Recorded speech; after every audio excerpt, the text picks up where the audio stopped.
Hello everyone, welcome to air on maths. हम बात कर रहे थे क्लास 12th में चैप्टर मैट्रिक्स की, जिसमें हम डिस्कशन कर चुके थे मल्टीप्लिकेशन, एडिशन, सब्ट्रैक्शन, ठीक है, और एक्सरसाइज 3.1 और 3.2 के बारे में, और उनसे रिलेटेड जो भी हमारे प्रॉपर्टीज़ थी उन सब के बारे में हम क्या कर चुके हैं, डिस्कशन कर चुके हैं।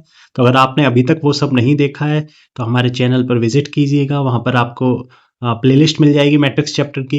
उसमें आप पहले इंट्रोडक्शन देखिएगा एक्सरसाइज 3.1 3.2 का, उसके बाद एक्सरसाइज कीजिएगा, देन स्टार्ट करने वाले हैं हम ट्रांसपोज, जो इस लेक्चर में आपको मिलेगा। तो चलिए शुरू करते हैं। ट्रांसपोज ऑफ अ मैट्रिक्स क्या होता है? तो ट्रांसपोज ऑफ अ मैट्रिक्स क्या होता है? सपोज हमारे पास कोई मैट्रिक्स ए गिवन है, एज्यूम कर लेते हैं A B C D E and F. ये कोई मैट्रिक्स ए गिवन है और हमसे पूछ लिया जाए इसका ट्रांसपोज होता है, तो ट्रांसपोज इज नथिंग एल्स, जो भी हमारी रोज है उसको हम किस में कन्वर्ट कर लेते हैं? कॉलम में। तो फर्स्ट रो क्या है? ए बी सी, ये क्या हो जाएगा हमारा first column A B C, and second row क्या है? डी ई एफ, ये हमारा क्या हो जाएगा? Second column. क्लियर है? एक और एग्जांपल देख लेते हैं कि कोई मैट्रिक्स बी दे रखी है आपको, लाइक 2 5, और ये दे रखा है -1 3, और इसका पूछ लिया जाए आपसे ट्रांसपोज, तो क्या हो जाएगा? तो 2 5 जो रो है वो हमारी किस में कन्वर्ट हो जाएगी? कॉलम में, और -1 और 3 जो रो है वो किस में कन्वर्ट हो जाएगी? कॉलम में। क्लियर है आपको ट्रांसपोज? इन ट्रांसपोज में क्या होता है कि हमारी जो भी मैट्रिक्स दे रखी है, सपोज मैट्रिक्स ये दे रखी है, तो उसमें कोई टर्म है अपने पास आई जे की फॉर्म में, आई जे टर्म, यानी ए आई जे ऑफ मैट्रिक्स ए, ये किसके इक्वल होगा? ए रिवर्स हो जाता है, जे आई टर्म जो होगा किसमें? ट्रांसपोज में, उसके इक्वल हो जाता है। क्लियर है? इसके बाद हम बात करते हैं प्रॉपर्टीज ऑफ ट्रांसपोज की। तो देखते हैं प्रॉपर्टीज ऑफ ट्रांसपोज में क्या क्या पढ़ने वाले हैं हम। Properties of transpose.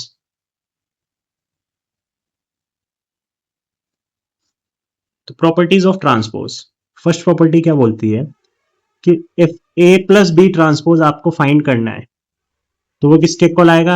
A transpose plus B transpose के।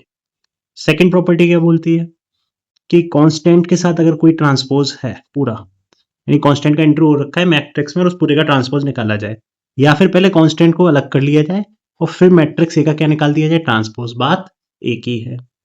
थर्ड प्रॉपर्टी आपसे क्या बोलती है? जैसे ये पॉजिटिव है, ये कांस्टेंट वाला हो गया, ऐसे ही प्रोडक्ट का रिवर्सिबल लॉ बोलते हैं जिसे हम।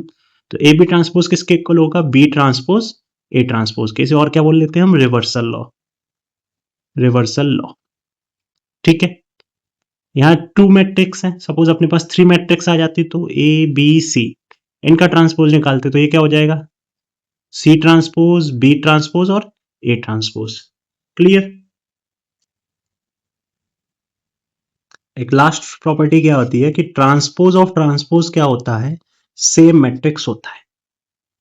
ठीक है, आपको समझ में आ गई होंगी सारी प्रॉपर्टीज। अब इन प्रॉपर्टीज के बेसिस पे हम क्वेश्चंस करेंगे एक्सरसाइज में, लेकिन उससे पहले एक छोटी सी चीज और आती है हमारे पास, 2 मैट्रिक्स। इस एक को बोलते हैं हम सिमेट्रिक मैट्रिक्स, और दूसरी मैट्रिक्स क्या आती है? Skew symmetric matrix. तो वो हम आइडेंटिफाई कैसे करेंगे कौन सी मैट्रिक्स सिमेट्रिक है और कौन सी स्क्यू सिमेट्रिक है? तो वो हमें कौन हेल्प करेगा? ट्रांसपोज। कैसे देखते हैं? तो सबसे पहले हम बात करने वाले हैं किसकी? सिमेट्रिक मैट्रिक्स की। सिमेट्रिक मैट्रिक्स कैसे आइडेंटिफाई करेंगे अपन?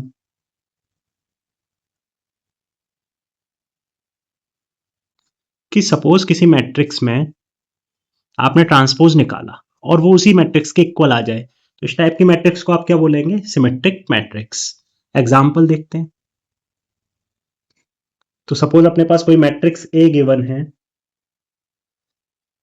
2 1 -5 1 3 0 एंड -5 0 एंड -4, ये कोई मैट्रिक्स गिवन है। आपने क्या किया? इसका ट्रांसपोज निकाला, तो ए ट्रांसपोज क्या आएगा? जो रोज है हमारी किस में कन्वर्ट हो जाएगी? कॉलम में।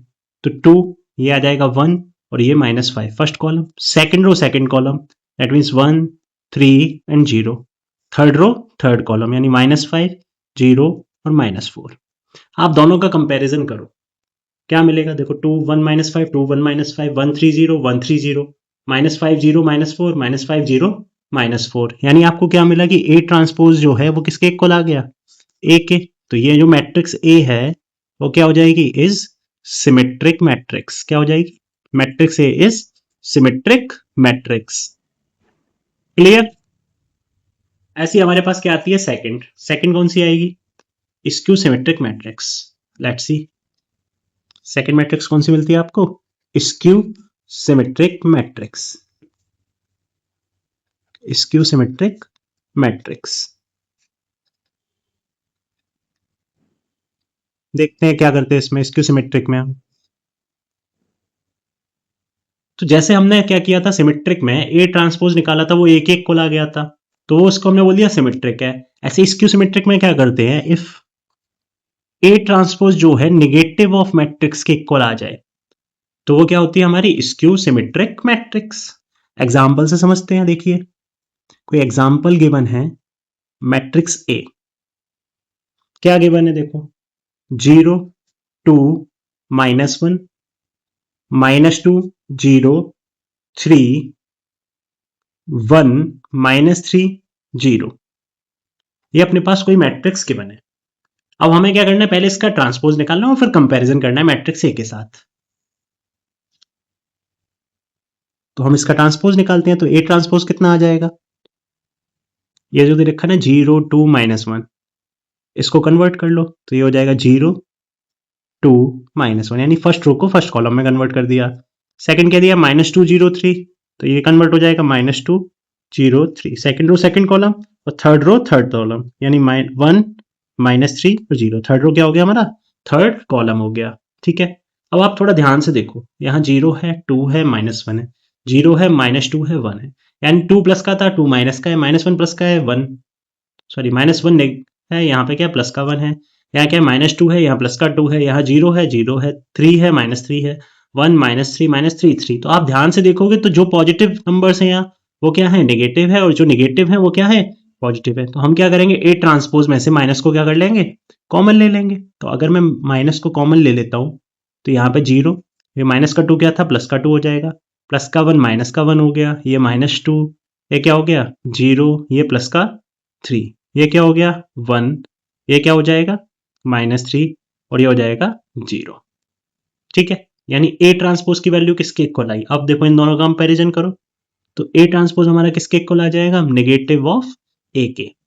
और अगर ये नेगेटिव ऑफ ए के इक्वल आया है तो आप क्या बोल दोगे कि मैट्रिक्स ए जो है किस टाइप से है, आपकी बार skew symmetric matrix. Skew symmetric matrix है। क्लियर। यानी स्क्यू में क्या है, उसी मैट्रिक्स का ट्रांसपोज किसके इक्वल आ जाए, नेगेटिव साइन के साथ। सिमेट्रिक में क्या था कि उसका ट्रांसपोज उसी के इक्वल आ जाए। क्लियर है। अगर आपसे एक छोटी सी बात और पूछ ली जाए कि आपको रिप्रेजेंट करना है सिमेट्रिक को, क्या बोला जाए कि आपको रिप्रेजेंट करना है सिमेट्रिक को और स्क्यू सिमेट्रिक को एज अ सम, तो अगर आपसे ऐसा बोला जाए कि इसको एज अ सम रिप्रेजेंट करो तो आप क्या करोगे। तो जब भी आपसे एज अ सम बोला जाए ना कि सम की फॉर्म में रिप्रेजेंट करना है, sum of a symmetric and skew symmetric matrix, इसकी फॉर्म में किसी मैट्रिक को रिप्रेजेंट करना है, तो आप क्या फाइंड करोगे, half of A plus A transpose find करोगे, और इधर क्या फाइंड करोगे, half of A minus A transpose find करोगे, और इन दोनों को क्या कर दोगे, ऐड करके लिख दोगे, तो आपको वापस से क्या मिल जाएगी, मैट्रिक्स ए मिल जाएगी। क्लियर है। इसको रिप्रेजेंट करेंगे तो ये हमारी सिमेट्रिक मैट्रिक्स होती है, इसको रिप्रेजेंट करेंगे तो ये क्या आती है, स्क्यू सिमेट्रिक मैट्रिक्स आती है। आई होप आपको सारी चीजें समझ में आई होंगी। अगर कुछ भी समझ में नहीं आया तो आप कमेंट करके पूछ सकते हैं। इसके बाद हम नेक्स्ट वीडियो में अपनी एक्सरसाइज 3.3 स्टार्ट करेंगे। आई होप आपको ये सारे टॉपिक समझ में आए होंगे। अगर समझ में आए हैं तो वीडियो को ज़्यादा से ज़्यादा लाइक एंड शेयर करें, और ऐसी और वीडियोस के लिए और कॉन्सेप्चुअल क्लियरिटी के लिए चैनल को सब्सक्राइब जरूर करें। Thank you.